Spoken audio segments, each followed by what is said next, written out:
Hello students. So next we will be studying about the nuclear fusion. Okay.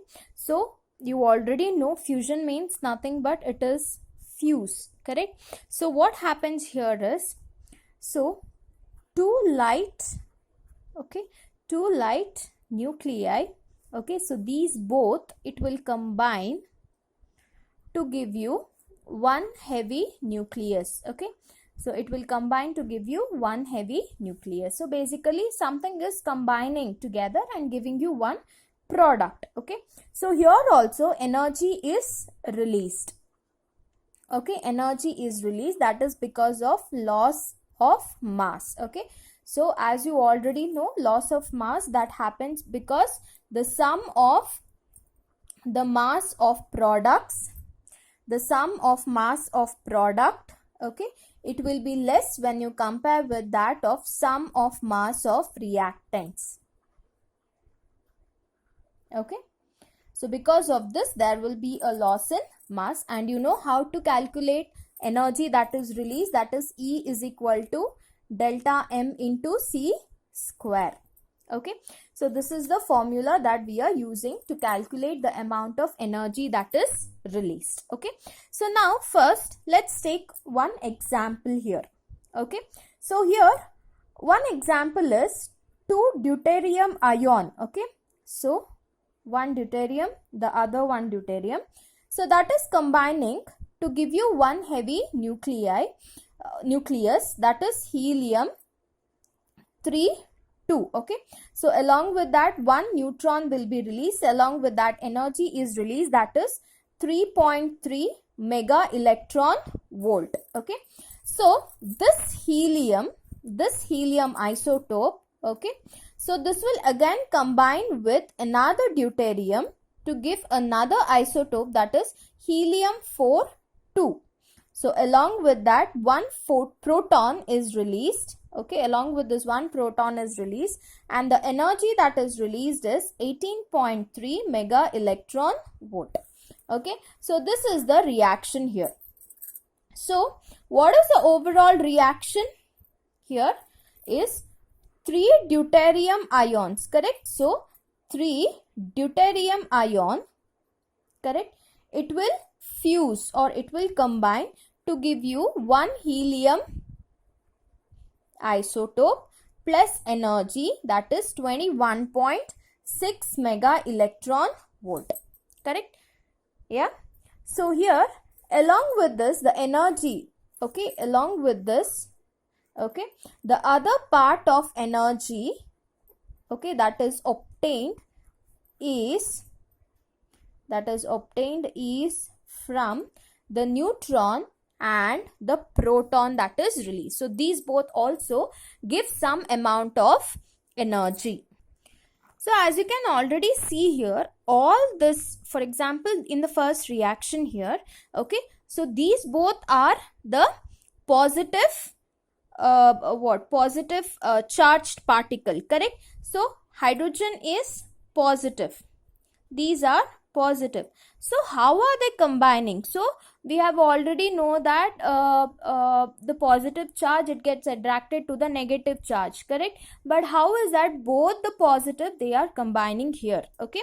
So this fusion at ordinary temperature and pressure, this will not occur, okay, it is not at all possible to occur, okay. So what is the reason? You know, it is because of the positive charge, okay, and because of this positive charge there will be a electrostatic repulsion. So there will be electrostatic repulsion, that means when they when they try to combine with one another, they will be repelling because they both have the positive charge, okay. So positive charge, okay. So how do you fuse this? Okay, so here to make them fuse, okay, to make them fuse you need a high temperature that is almost equal to 10 raised to 7 Kelvin, and at a very high pressure, okay, at a very high pressure this will combine, Okay, so why is this high temperature? Because to overcome this repulsion, so when there is a high temperature and high pressure, this repulsion, they will overcome it and they will combine with one another. So sufficient energy should be given to them. Okay, sufficient, huge amount of energy. Okay, huge energy should be given, that is by temperature and pressure. Okay, so because of this, it is called as the thermonuclear reaction. It is called as thermonuclear reaction. So nuclear reaction you already know, because here two nuclei, okay, it will combine to give one heavy nucleus, so it is a nuclear reaction. So this involves the high temperature, correct? So then only this fusion will occur.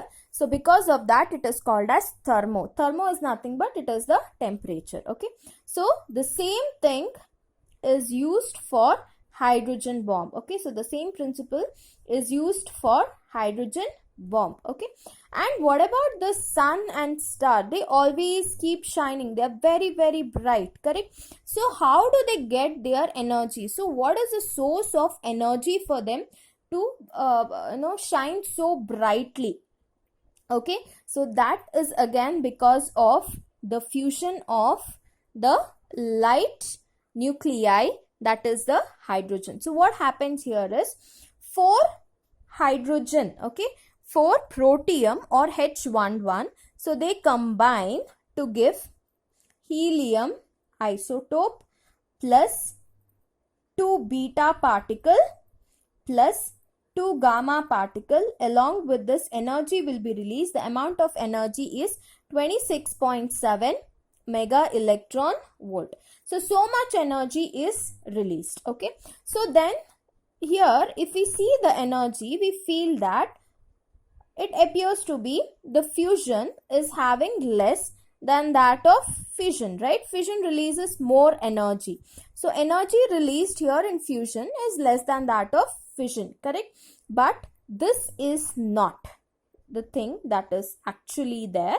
Okay, so energy released here, okay, so energy released in fusion is more when it is compared to that of fission, because this involves the light nuclei.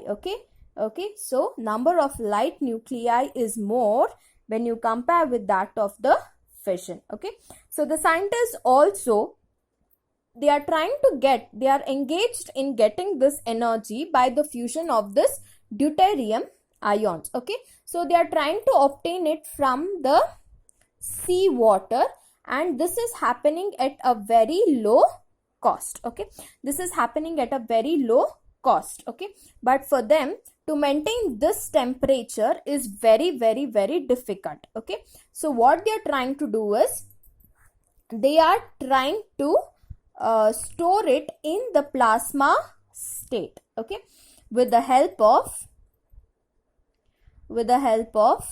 nanocarbon tubes. Okay, so they are trying to store it in the plasma state with the help of nanocarbon tubes. Okay, so plasma state is nothing but it is the ionized gas that has both positive and negative charge.